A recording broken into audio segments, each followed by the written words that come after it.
प्रभु जी राधे राधे, सबको राधे राधे। सभी अच्छे होंगे, स्वस्थ होंगे और प्रसन्न होंगे। आज की कथा का प्रसंग बहुत ही सुंदर प्रसंग है। गुरु रविदास जी और अमृत कुंड। एक राजा हुए, राजा का नाम था पीपा। राजपूत थे, क्षत्रिय थे।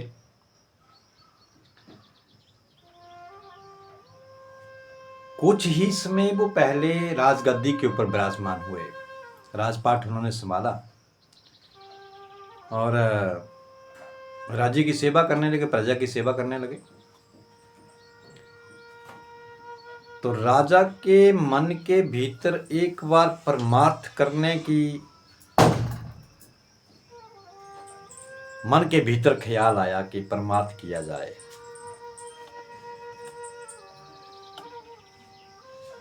तो परमार्थ का ख्याल आया। कुछ राजा को कुछ लगे कि खालीपन सा जीवन में महसूस हो राजा को। तो राजा के मन में भाव आया कि कोई संत मिल जाए, कोई महात्मा मिल जाए जिससे मैं नाम दीक्षा ले सकूं। तो राजा ने अपने वजीरों, अमीरों को, सिपाहियों को, मंत्रियों को इकट्ठा किया, सबको एक जगह पे एकत्रित किया। फिर उनसे पूछा कि क्या हमारे राज्य में कोई ऐसा महात्मा है जो परमार्थ के बारे में बता सके, जो नाम दीक्षा दे सके। तो मंत्रियों ने, वजीरों ने कहा कि महाराज, संत पहले हुए थे, कबीर साहब जी हुए थे, गुरु गरीबदास जी हुए थे, लेकिन अब तो उन्होंने चोला छोड़ दिया, वो चोला छोड़ के चले गए। हाँ, लेकिन एक संत हैं रविदास जी। वो महाराज आपके महल के बगल में ही एक छोटी सी झोपड़ी में रहते हैं और वो जूते काटने का काम करते हैं। वो महात्मा है। अब राजा के मन के भीतर भाव आया कि संत रविदास जूते काटने का काम करते हैं। मैं राजपूत हूँ, क्षत्रिय हूँ, राजा हूँ। अगर खुल्लम खुल्ला अगर उनके साथ मिलने जाता हूँ तो प्रजा देखेगी, तो प्रजा के भीतर क्या संदेश जाएगा कि राजा एक क्षत्रिय होते हुए, राजपूत होते हुए, और गुरु संत रविदास उस जूते काटने वाले के पास जाता है। राज्य पलट जाएगा, राज्य में शोर मच जाएगा। लेकिन राजा के मन के भीतर एक परमार्थ करने की एक लालसा थी। मन उदास था। अब राजा विचार करने लगा कि कैसे रविदास के साथ मेरी मुलाकात हो। अगर अकेले में कहीं मुलाकात हो, अगर अकेले में मुझे रविदास जी मिल जाएं तो बेहतर होगा। और प्रभु जी, एक समय ऐसा आ गया कि त्योहार का समय था और जितने भी राज्य के जो लोग थे, बुजुर्ग थे, माताएं बहनें थी, सभी वो गंगा में स्नान करने के लिए चले गए। पूरा राज्य सुनसान हो गया। घर में केवल सिपाही, वजीर, वो अमीर रह गए। और उधर संत रविदास की जो गली थी वो भी सुनसान हो गई। सभी गंगा में स्नान करने के लिए चले गए। आज राजा को मौका मिला और राजा ने चुपके से रात के अंधेरे में वो संत रविदास जी के झोंपड़ी में पहुंच गए। जाकर के जैसे ही संत रविदास जी को आवाज लगाई, प्रणाम किया। रविदास जी ने देखा कि सामने राजा पीपा जी आए हुए हैं। रविदास जी ने भी प्रणाम किया, जैसे राजा के प्रति जो आदर सत्कार होता है वो किया। अब राजा जी ने कहा, पीपा ने कहा कि महाराज, मुझे नाम दीक्षा दीजिए। अब राजा के ऐसे विचारों को सुन करके, राजा के मन के भावों को जान करके संत रविदास जी ने क्या किया, वहीं पे वो कुंड था जहाँ पर वो चमड़ा गीला किया जाता है, उसमें एक चुल्लू भर पानी भरा, जल भरा और राजा के हाथ में दे दिया। कहा, महाराज, इस जल को पी जाओ। अब राजा ने देखा कि रविदास जी ने वो जल उस कुंड में से दिया जहाँ पर वो चमड़ा गीला किया जाता है। अब ऐसा जब मन के भीतर विचार आ गया, थोड़ी घृणा हो गई, और रविदास जी ने वो जल राजा के हाथ में दिया, वो चुल्लू भर जल दिया। राजा ने ले तो लिया वो जल, लेकिन पिए कैसे? मन के भीतर वो घृणा आ गई, उदासीनता आ गई। और राजा ने बड़ा सा एक आस्तीन पहना हुआ था, कुर्ता पहना हुआ था जिसके बड़े बड़े बाजू थे। अब राजा ने हाथ में वो जल लिया और ऐसे झूठ मूठ का हाथ ऊपर को किया और वो जल अपने बाजू के भीतर गिरा दिया। संत रविदास जान गए, लेकिन अनजान बने रहे, कुछ नहीं बोला। राजा ने प्रणाम किया, राजा वापस आ गया चुपके से, अंधेरे में कोई मुझे देखे ना। और राजा के मन के भीतर विचार आए कि आज तो बच गया, अरे आज तो मुझे रविदास ने वो चमड़ा जिसमें डुबोया जाता उस कुंड में से आज पानी पिला दिया होता, ये कैसा नर्थ हो जाता। प्रभु जी, जब हमारे मन के भीतर ये भाव आ जाए, ऊंच नीच का भाव अगर मन के भीतर आ जाए, और जिसको आप गुरु धारण करने गए हैं उसके प्रति हमारे मन के भीतर कोई अच्छा विचार ना हो, तो हम कैसे गुरु धारण कर सकते हैं? हम कैसे परमार्थ कर सकते हैं? हम कैसे प्रभु का सिमरन कर सकते हैं? राजा जैसे तैसे करके छुपते छुपाते जल्दी से अपने राजमहल में पहुंचा और धोबी को बुलाया, जल्दी से वो कुर्ता उतारा। राजा ने देखा उस बाजू के पास एक दाग पड़ गया उस जल से। राजा ने कहा ये महंगा पोशाक है, जल्दी से उतारा। धोबी को बुलाया और धोबी से कहा कि जल्दी से इसको घाट के ऊपर ले जाओ, धोबी घाट के ऊपर ले जाओ और इसको धो करके सुबह जल्दी मेरे पास दे दो। नहीं तो रानियां पूछेंगी ये बाजू में दाग कैसा लगा। अब धोबी उस कुर्ते को लेकर के चला गया। धोबी ने उस कुर्ते को बहुत धोने की कोशिश की, पूरे कुर्ते का मैल उतर गया, लेकिन जो बाजू के पास जो दाग लगा हुआ तो वो न छूटे। धोबी परेशान हो गया। मन के भीतर विचार आए कि अगर ये दाग नहीं छोड़ता है तो राजा कहेगा कि तू ये छोटा सा दाग नहीं छुड़ा सका। धोबी चिंतित हो गया। उस धोबी की एक बेटी थी, मासूम सी बेटी थी। बेटी ने अपने पिताजी को देखा, अब पूछा पिताजी आप उदास हैं, चिंतित हैं, क्या कारण है? पिता ने कहा, उस धोबी ने कहा बेटी राजा का ये कुर्ता है, बहुत सुंदर कुर्ता है, राजा ने मुझे धोने के लिए दिया था, मैंने धो दिया, लेकिन बार बार कोशिश कर रहा हूँ, ये जो बाजू के पास जो दाग लगा है वो नहीं छूट रहा है, कैसे छूटेगा? ले बेटी अगर तू कोशिश करती है तो कर, अगर ये दाग छूट जाए तो। बेटी ने कहा पिताजी तो मेरे पास लो। बेटी ने भी कोशिश की, नहीं छूटा।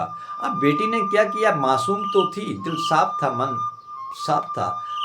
अब जैसे हम आप लोग प्रभु जी कई बार कहीं दाग लग जाए, कुछ कोशिश हो जाए ना छूटे, तो हम उसको इकट्ठा करके मुंह से चूसने की कोशिश करते हैं। और उस बेटी ने क्या किया, उस बाजू के ऊपर जो दाग पड़ा हुआ था ना प्रभु, उस दाग को, कपड़े को इकट्ठा करके मुंह में डाल लिया और उस दाग के रस को चूसने लगी।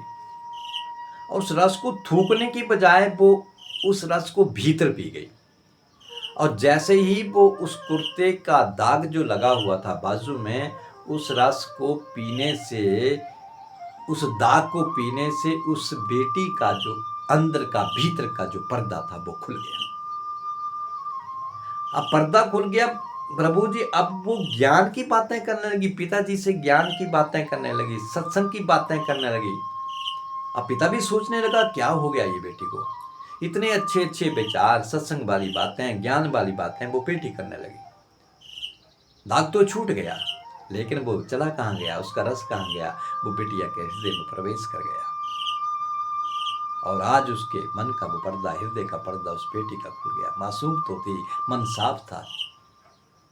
सारी राज्य में ये हल्ला हो गया कि उस धोबी की, अमुक धोबी की बेटी जो थी वो संत हो गई, महात्मा हो गई, बहुत सुंदर सुंदर विचार दे रही है, बहुत बहुत बढ़िया से ज्ञानवर्धक वो बातें कह रही है।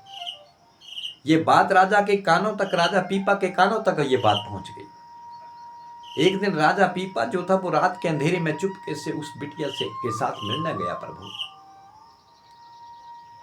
अब बिटिया के पास मिलने गया। अब बिटिया ने देखा रहा महाराज आए हैं, वो खड़ी हो गई और राजा को प्रणाम किया। राजा ने कहा, बेटी प्रणाम तो नहीं, प्रणाम तो मुझे करना चाहिए तुझे।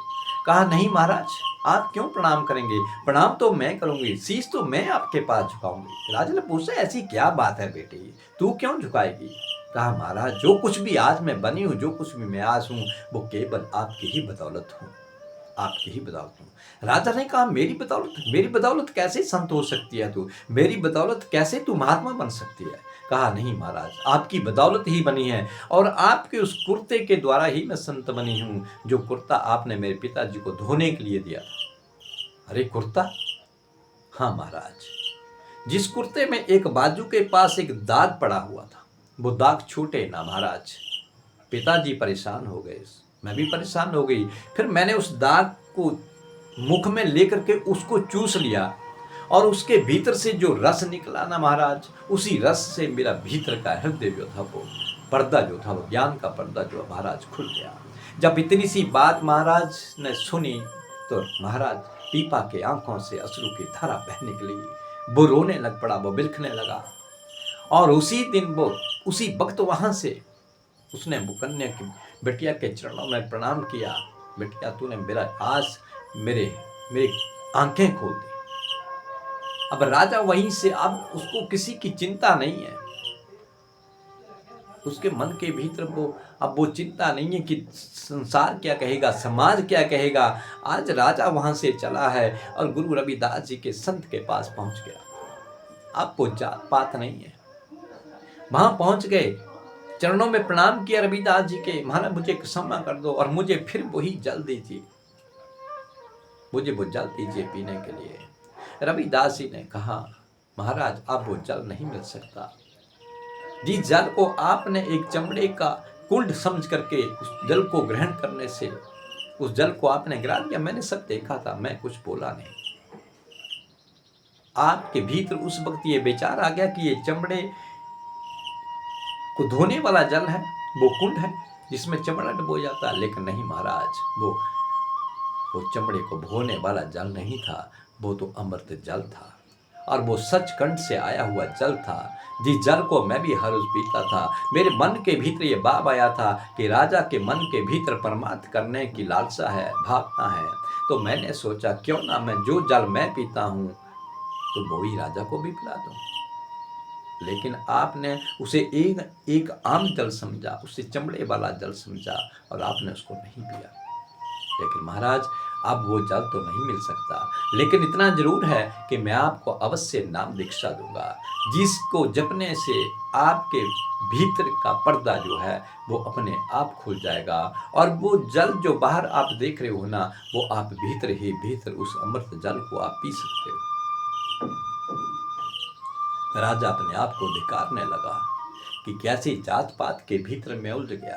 प्रभु, मैं भी आपसे यही कहना चाहता हूँ, पहले के समय में बहुत जात पात हुआ करती थी, ऊंच नीच हुआ करती थी, छोटा बड़ा हुआ करती थी।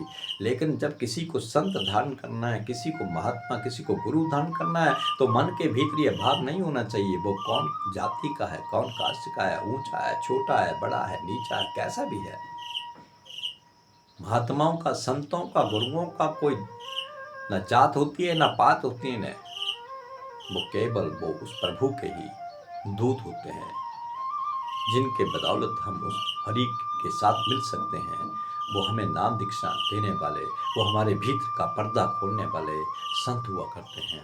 और संतों के प्रति जब तक हमारा मन के भीतर उनके प्रति श्रद्धा नहीं होगी, आस्था नहीं होगी, लगन नहीं होगी प्रभु, तब तक हम अब सागर से पार नहीं हो सकते।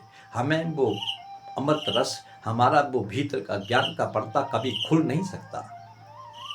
इसलिए इन सब बातों को परे करके जब हम किसी को गुरु धारण करें तो मन के भीतर विचार नहीं आना चाहिए, ये कौन है, ये कैसा है, ये कहाँ से है, ये मन के भीतर भाव नहीं होना चाहिए। बस केवल अगर लालसा है, अगर परमार्थ की लालसा है, अगर नाम की दीक्षा की, उस प्रभु को पाने की, तो केवल वही लालसा मन के भीतर होनी चाहिए। फिर ऊंच नीच, छोटा बड़ा, ये भाव मन के भीतर नहीं होना चाहिए। तभी हम उस अमृत रस को पी सकते हैं, तभी हमारा वो भीतर का पर्दा खुल सकता है, अन्यथा नहीं। फिर तो कहते हैं महाराज उस राजा पीपा ने राज्य को भी बड़े ढंग से चलाया और गुरु रविदास जी के द्वारा दिए हुए उस मंत्र के द्वारा उसका जाप भी करता, हरि का भजन भी करता, कीर्तन भी करता। आज वो राजा पीपा की कुछ वाणी, वो शब्द जो है वो ग्रंथों के ढेर लिखे हुए हैं जिन्हें हम आप लोग पढ़ते हैं। तो ये थे राजा पीपा और वो थे गुरु संत रविदास जी महाराज। तो हमें अपने गुरु के प्रति श्रद्धा होनी चाहिए, भाव होना चाहिए, लगन होनी चाहिए। मन के भीतर ये विचार नहीं आना चाहिए कि कौन है, कैसा है, कहाँ से है।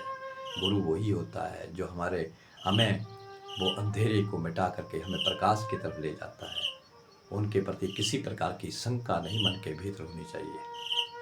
तो आज की कथा का प्रसंग आपको कैसा लगा अवश्य हमें बताएं। चैनल को सब्सक्राइब करें, लाइक करें, शेयर करें। सबको राधे राधे।